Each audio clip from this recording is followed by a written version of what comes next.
It's my pleasure to welcome Laurie Sewell, the President and CEO at Cervicon Systems in California, now our ISSA President for this year and next. Yeah. Laurie, congratulations. Thank you so much. So we're going to get to know Laurie a little bit, her family, her career path, her dreams and ambitions. That's a lot. We only have a couple minutes, but tell us about yourself, Laurie. Let's see. Well, I have 2 children and 2 bonus children, and I'm a recent empty nester, so we are very excited about that. I've been in the industry my entire career, which is 30 plus years. Family business? Actually, yes. My brother-in-law's father started our business, and I actually worked outside of the family business, still in the industry, for a number of years. So I've actually had experience in manufacturing, distribution, and cleaning contracting. So almost the full supply chain. So I love the fact that I understand kind of a little bit of everything about the industry. And so I've started in the Young Executive Society many years ago. Yes. I was fortunate to be on that board. And then I was very fortunate. I have a mentor, Linda Silverman, in this industry, who was the Linda's great. second female president Right. in ISSA's history. And she kind of mentored me, and I was able to sit on the ISSA board back in, 2000? Right when I started having my children. So then I took a bit of a break from doing a lot of heavy, industry work, and now my kids are kind of on their way, and I'm able to spend a little, spend time to give back and be back here, and it's really exciting. So what really got my attention there was the recent empty nester statement, because I'm there as well, and all joking aside, you raised your family. Now maybe a little more time to help the industry a bit. Exactly. But you mentioned you were on the board of directors years ago. What positions have you held? I was, at the time, I was a district director for Southwest Region. And on Yes, I was a director for Yes. And I think I held an executive position with Yes as well. And now here I am, president, vice president, president-elect. That's right. I think I'll be president officially on Thursday. Oh, so right now she's not president No. of ISIS. Uh-oh. No. Typo. Sorry. No. Yeah. We'll say you are. Well, apparently they allowed somebody not named Matt to be president this year, because we had Matt Shank, Right. and then there was Matt Vanaken before him. So I was just thrilled that I got in without being named Matt. That's a solid plan. Of course, as we talk here today with Laurie, we're outside where the IGEA forum is going to happen today. Yes. You're going to go in there, I believe. I am, absolutely. Yeah. Once we're done here. So, but you saw this coming. How's it feel to be president of ISSA, or almost president of ISSA? And talk about your goals, ambitions, and initiatives that you have in mind. Well, I think the women's networking was something that we were really excited about years ago. And now to see it really, IGEA, just to become what it is and to its fruition is just amazing.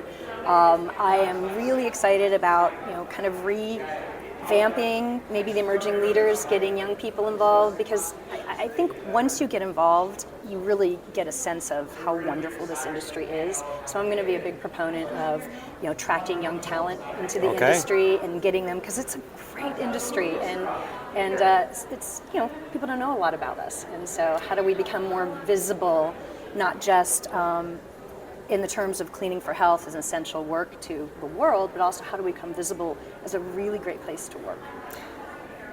ISSA is a big association, but it's small compared to the industry in a way. Yes. So much work to do, Laurie. I know you have your plans to do that. Let's talk about how you plan to balance the legacy of past leaders. You mentioned 2 Matts, but there's many others who are still working with ISSA. Yes. How do you plan to balance what they've done to what you plan to do? I think it's an evolution. Okay. I think actually when I was on the board many years ago, that was the board that opened up the show to end users.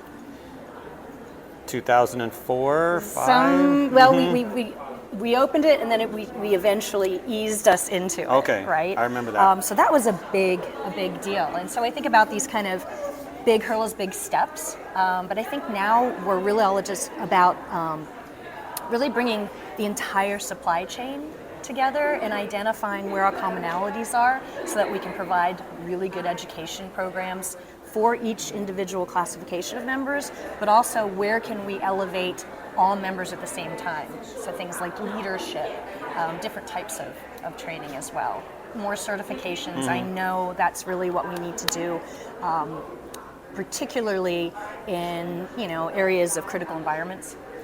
We need to have more certifications and really be that key leader in those certifications. So. We do need that. We need to be on board all together making that happen. Yes. Let's talk about the industry right now. Now you run a company. You're involved in so many things. Yes. How is the industry doing? The cleaning industry, not just the United States, but globally from what you see. How would you rate our progress and the health of the industry now? So I would say during COVID, it really elevated. It did. Really put us in the spotlight. And I would hope that we would have stayed at that level. Are you saying we're slipping? Yeah. That's an honest thought. It's honest. Yes. I don't think it's for anything we are or aren't doing right. at this moment. I think it was a time in space, right? And I think we did really utilize that opportunity. Not that COVID was an opportunity, but when people were looking at us to really elevate the industry. And so the key is how do we continue to do that without a pandemic, to get people to appreciate and understand that our work is so critical in all spaces, not just critical environments, right? And just office spaces or spaces like this. And so I think we can all continue to do better by explaining what we do, better by not driving prices to the bottom, right? And race to the bottom. Race to the bottom. No race to the bottom. So how do we continue to elevate each other? What is it? Rising tides. All boats rise when rising tides. So how do we all do that together? Is kind of the question. Yeah. Good thoughts. So we talked about now, looking at the future, the next year as president and beyond. How do you feel about everything we're doing now impacting the future? Thinking about what you look forward to as president of ISSA to make a big difference in the future. Well, I think I really look forward to, I have to keep going back to my favorite is bringing younger people in and engaging them. Younger people. So to be honest, this industry is full of older people. I mean... I was the youngest for a while there, not anymore, but... Yeah. Okay, so... Yeah, I really am excited about engaging more people and just making them aware of what ISSA has to offer.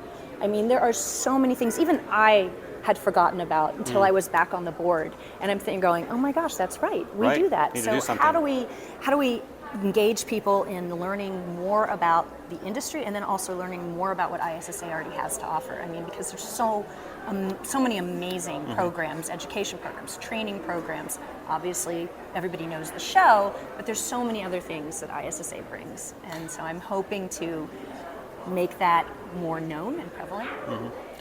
We just had the announcement of the emerging leaders, the 30 professionals, young, which you like that. That's a recognition program. Yeah. How important, though, is that to you? Beyond just, hey, look at these 30 people. Yeah, I would love to see something more than just these 30 people. I'd love to see those 30 people and another 300 of them meeting, here or even online in some way to start encouraging each other and developing, each other and networking. I mean, I brought 30 of my team members to this. You know how expensive that is? It's not as expensive as you think. But I did. And the reason was I wanted them to see what the industry was. I mean, they can work with us in our company, but to be able to come here and see how big it is, to see, to meet the wonderful people in this industry, I think it was worth every penny. Agreed. All joking aside, Yeah. It is an expense, but it's worth it. I think the networking value here is immense. Huge. And the learning. My CFO, who's incredibly, shall we say, He's watching. good Careful. at his job, was the one that said, do you know how much we spent last year? And I guessed, and I actually guessed higher than we did. And I said, oh, and he goes, but I think it's worth it. It's completely worth it. My CFO thinks it's worth it. Yeah, and we know what CFOs are like. I know. As we wrap up our discussion today, I just have to ask, what are some cool things about Laurie Sewell that others may not know about? Do you skydive? Do you scuba? Anything interesting in your life? I wish I was cool. Actually, oh boy, I do like to hike and walk with my dog and my husband. Outdoor stuff. Outdoor. My dog's name is Tom Hanks. That's kind of a fun fact. I like to cook. No, wait. Why Tom Hanks? Tom Hanks. Okay, so the kids, when the kids were at the house, we were trying to come up with a name. We thought Tom Hanks is very nice. True. And our dog is very large, but he's very sweet. Okay. And they also liked his Twitter handle, which was Hanks, Hanx. And so his nickname is Hanks or Hanksy. Okay. There's always a story behind a name. There's always a story. Anyway, behind continue. a name. Let's see. Well, I'm a nerd. I'm a really big nerd. Okay. I love reading mostly business books. Super nerdy. I'm a fangirl of social scientists like Malcolm Gladwell and Simon Sinek and Oh, yes. and Marcus Buckingham and so like if you were to tell me, who are you a fangirl of? I'm a fangirl of them, and I'll go watch them speak, and so that's a bit of. They're mesmerizing. They are. They are. Yeah. And I could tell you, you might want to cut this because this is like the deepest, darkest secret that I have. Okay, we'll see.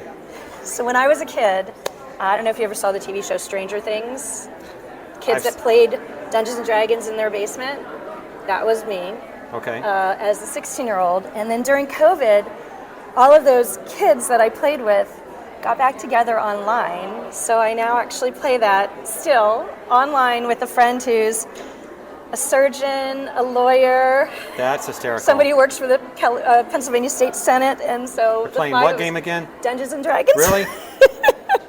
So That's a cool fact. I'm a deep gnome bard, multi-classing as a rogue. I don't know how all that's going to translate to your presidency, but we'll see. We'll see what happens. Great teamwork. It really translates into teamwork. So that's the takeaway. Teamwork and collaboration, 100%. We look forward to that in your presidency this year. You can share that.